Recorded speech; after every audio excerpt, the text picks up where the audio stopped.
Continuando o estudo de energia potencial, agora vamos para outro caso que é muito comum, tanto na física geral 1 quanto na 2. Na verdade, eu acho que principalmente na 2, porém, como essa parte de energia engloba a potencial elástica, vamos falar sobre ela. Então, né? Novamente, a ideia de energia potencial é um objeto com potencialidade de começar a se mover. E a gente sabe que se nós comprimirmos ou esticarmos uma mola com um objeto preso nela, esse objeto tende a se mover. Se a gente deixar a mola na posição de equilíbrio, isso não vai acontecer. Então, talvez é interessante definir o referencial do nosso problema nessa posição de equilíbrio. Veja, a posição de equilíbrio ela não é necessariamente zero, porque, claro, como a gente já sabe bem nessa altura do campeonato, a referência de um problema é a escolha de quem está fazendo a conta.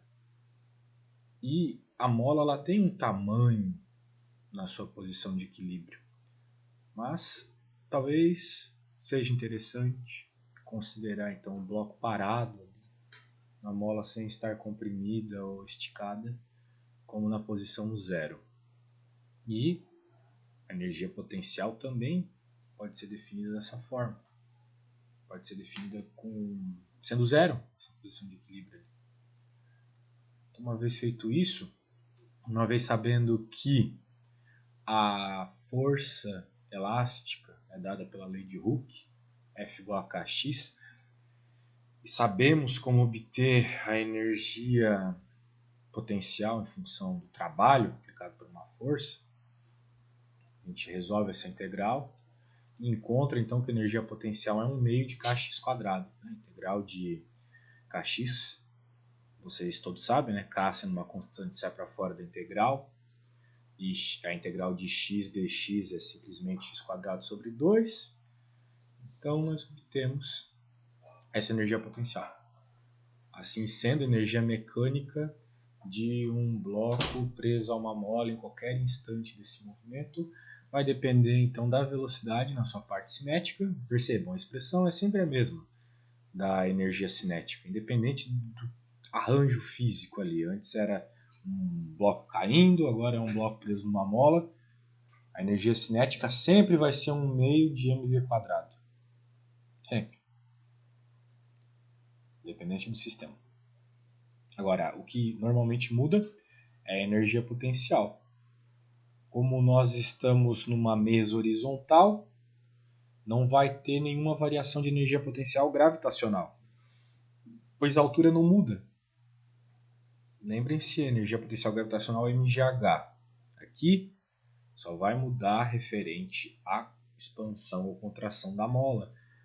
Quanto mais contraído ou mais expandido, maior a energia potencial.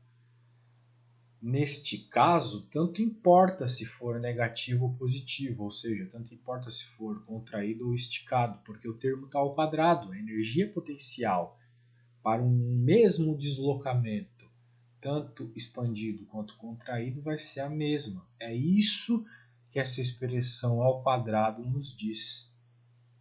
E aqui todas as suas definições derivadas disso, né? Eu recomendo que vocês analisem aqui o fato muito interessante, que é quando nós temos velocidade zero, ou seja, isso vai ocorrer quando a amplitude for máxima. Abstraiam agora, pensem isso acontecendo, procurem um vídeo no YouTube, né? Vocês vão perceber que o momento em que a expansão dessa mola está máxima, ou que ela está ao máximo contraído, é o momento em que a velocidade está tendendo a zero. Quanto mais eu chego nessa posição máxima, de amplitude máxima, da expansão e da contração, mais a velocidade vai diminuindo até o momento que a velocidade é zero. E tal qual a gente aprendeu lá na primeira prova cinemática, o que ocorre aqui é ela começar a mudar o sentido do movimento. Então ela estava positiva, foi para zero, começou a ficar negativa, vai para zero, começou a ficar positiva. E é assim o movimento de um objeto preso a uma mola, né? Vai e volta, vai e volta. Se não tiver dissipação, ele nunca vai parar. Também é interessante esse caso aqui de velocidade máxima. O arranjo matemático e a experiência nos mostram que a velocidade máxima num sistema massa-mola é exatamente quando o bloco está passando pelo seu ponto de equilíbrio. Aquele ponto onde você pode deixar a molinha com a massa paradinha ali. Você puxa e ele começa a se mover. O ponto de velocidade máxima é aquele onde a mola, o sistema massa-mola estaria na posição de equilíbrio, é aquele x0. Faz sentido, porque nessa situação eu não tenho aquela força restauradora da lei de Hooke atrapalhando o movimento do meu bloco. Então, é como se tivesse naquele momento ali onde a mola está tranquila e não tem nada nem puxando nem empurrando, né? Indo contra o movimento. Então, recomendo que deem uma olhadinha aqui. E aqui chegamos então numa parte mais teórica do problema, que é a ideia de força conservativa. Ok? A ideia de força conservativa ela é extremamente importante no estudo da física, porque a maioria das forças que nós vamos trabalhar, as forças da natureza também em especial, elas são conservativas. As forças conservativas elas têm vários critérios, aqui a gente vai falar os principais e os que podem ser estudados no contexto de Física Geral 1. Porque ao passo que vocês vão aprendendo matemáticas mais elaboradas, principalmente o cálculo vetorial, vocês aprendem outras formas de entender melhor a conservação. Mas aqui já temos umas ideias gerais interessantes para entendê-la. O ponto principal é que num processo de força conservativa, o caminho não importa. Então, a variação dessa energia potencial não vai depender do caminho tomado. Vai depender apenas do estado, o ponto final e o ponto inicial. Se eu dei uma volta no mundo todo para chegar nesse ponto final, não vai importar. Porque, tal qual os deltas, que a gente estudou desde o ensino médio até aqui, para eles o que importa é só a situação final menos a situação inicial. Aqui, se a força for conservativa, ela gera então um potencial que vai depender só da posição final inicial. Ok? Também é interessante, mas aqui se torna um pouco mais complexo, por isso eu não quero focar tanto, que o que vai ocorrer aqui é o seguinte: nós temos uma força e se ela agir de tal forma que podemos associar um percurso fechado, uma trajetória fechada, não necessariamente circular, mas pode ser quadrada, pode ser um semicírculo, contanto que tu vai e volta para o mesmo ponto, o que vai acontecer é o seguinte: se o trabalho associado a esse percurso, para essa força em específico, for zero, então você tem também a situação da conservação, ok? Só que, novamente, aqui talvez fique mais claro no contexto de cálculo vetorial, mas a gente chega lá. Ok? Então, aqui tem alguns exemplos de forças conservativas e acredito que eles sejam suficientes aqui para a gente já ter uma ideia geral de onde vai poder utilizar aquelas equações da conservação da energia. Mas claro, a gente vai fazer contas também com o caso de não termos, né, conservação. Aqui um exemplo que, assim, bem mastigado já, de uma força conservativa, onde a gente observa essa conservação pela ideia de circuito fechado, um caminho fechado. Eu falei que poderia ser quadrado, círculo, semicírculos, aqui é um triângulo, então. Né? Vejam, o primeiro processo aqui começa na subida da pedra. Então a pedra estava no chão e subiu essa altura D que nos é dada pelo caminho A. Então, o trabalho associado a essa força ali deu mgd. Por que mgd? Né? Porque a única força que age aqui é a força gravitacional. Então, força gravitacional é um vetor que aponta para baixo. Porém, o deslocamento desse bloco foi para cima. Então, o que a gente tem? Tem um vetor com sentido positivo e outro vetor com sentido negativo. Produto escalar, ângulo entre vetores, que é 180, a gente encontra então esse sinal negativo aqui. Espero que isso já esteja bem claro para vocês, tá? Pois isso até é assunto da primeira prova. Se dois vetores têm sentidos contrários, mesma direção, mas sentidos contrários, o produto escalar entre eles vai dar, entre o ângulo entre eles vai dar -1. Então, por isso esse sinal negativo. Então, agora a gente olha aqui o trabalho B, que é o trabalho que ocorre na trajetória B. O que a gente tem aqui é o seguinte: o bloco vai cair. Então, se ele cai devido à força da gravidade, que aqui vai ser associada ao comprimento aqui do nosso triângulo, a hipotenusa dele. Que, pela decomposição de vetores que a gente já estudou bem, é dada por L seno θ. Muito bem, esse foi o deslocamento. E na trajetória C, trabalho igual a 0, pois a gente não teve nenhuma força gravitacional nesse processo. Então, por isso que a gente tem por definição aqui como foram processos associados a forças conservativas, tem que ser 0. Então, aqui um caso onde a força não é conservativa.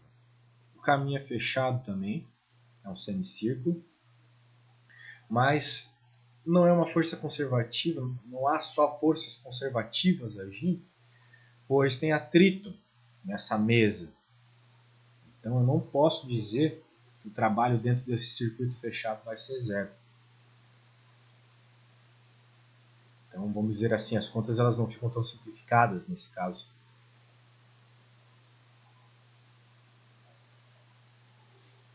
Mas o que vai ocorrer aqui é o seguinte: uma vez que a gente identifica bem essa força não conservativa, e a gente pode associar um trabalho a ela, como a gente sempre associa, né? Trabalho igual a força vezes o deslocamento, e se for um deslocamento simples não precisa nem da integral, a gente pode dizer então que a energia desse sistema vai ser a energia de todas as forças conservativas menos a perda de energia dada por essa força não conservativa. Acredito que todos vocês conseguem associar o atrito a uma perda de energia nesse sistema. Vamos lembrar do sistema massa-mola. Caso não tivesse nenhum atrito, tanto do ar quanto do chão, onde o bloco está se movendo, vocês vão concordar comigo que aquilo continuaria se movendo para todo sempre, né? Seria uma oscilação eterna, pois não há dissipação de energia. Então o bloco ia voltar à sua posição de equilíbrio, se contrairia, e essa contração faria ele se expandir. Se expandiria, iria até a sua posição de equilíbrio e se expandiria mais até a sua expansão máxima, que faria a mola fazer ele tender a se recolher novamente, o que realimentaria o processo. E a gente observa até que esse processo é longo de parar de ocorrer no mundo real, porque a gente vê molas, às vezes em sistemas bem lisos, elas ficam se mexendo sem parar. Eventualmente, depois de bastante tempo, elas param de se mover.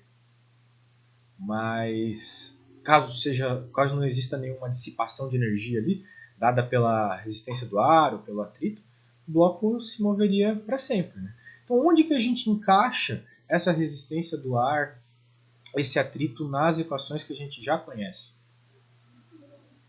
A gente pode associar, então, como esse trabalho aqui não conservativo. A gente coloca aqui. Então, a gente pode dizer que esse trabalho não conservativo, essa energia, vai ser igual à variação de energia cinética mais a variação de energia potencial que ocorre nesse sistema. que por sua vez vai ser a variação da energia mecânica. Então percebam os deltas. Não tinha esse delta ao lado da energia mecânica. Agora tem, porque agora a energia mecânica varia. A energia mecânica antes era constante. A energia potencial variava, a energia cinética variava, só que ao passo que elas variavam, a energia mecânica permanecia constante. Esse é a teoria da conservação de energia. Agora não. Agora, como a gente tem então essa variação de energia mecânica devido à dissipação de energia, também temos um delta aqui. Okay? Então, vocês vão perceber que isso é simples de se colocar em cálculo. Ó, aqui tem um exemplo disso. Né? Na verdade, essa forma matemática aqui, ela é bem instrutiva, mas na hora de fazer as contas vocês vão pensar da seguinte forma. Eu tinha o meu sistema sem dissipação de energia. Perdi uma energia devido àquela força de atrito. Aquela força de atrito tem um trabalho associado que vai ser algo que vai descontar a energia do meu sistema. Então, isso pode se associar de várias formas, né? Minha mola está ali variando num chão com atrito. Eu calculo o trabalho daquela força de atrito, e força de atrito vocês conhecem bem lá da dinâmica, né? Da segunda lei de Newton. Calculo o trabalho disso, desconta da energia total. Simples, é bem simples. Então, aqui um exemplo disso, né? Perceba, a gente está interessado aqui de um bloco sendo solto de x igual a d, ou seja, ele está expandido, a mola está expandida. Então ele pergunta qual que é a sua velocidade x igual a 0. A gente viu até agora há pouco que a velocidade nesse caso seria máxima, né?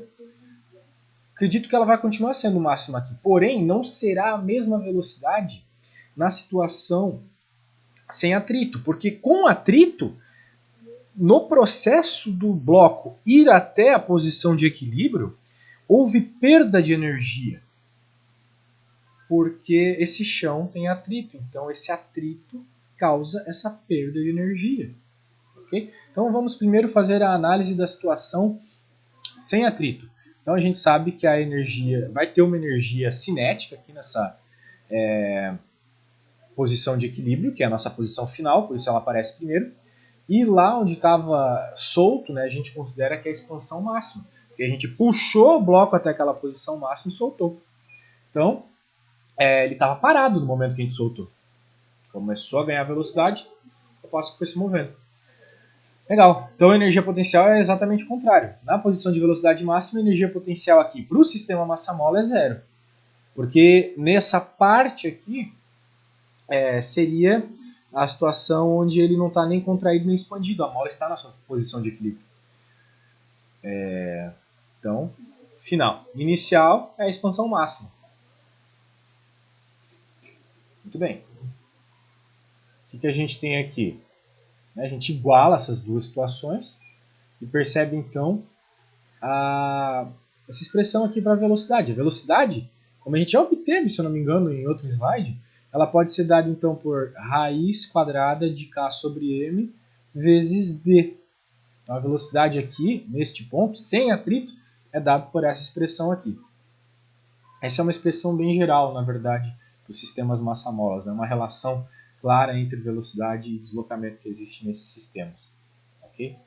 Então um grande ponto aqui é saber que a variação de energia cinética é igual a menos a variação da energia potencial.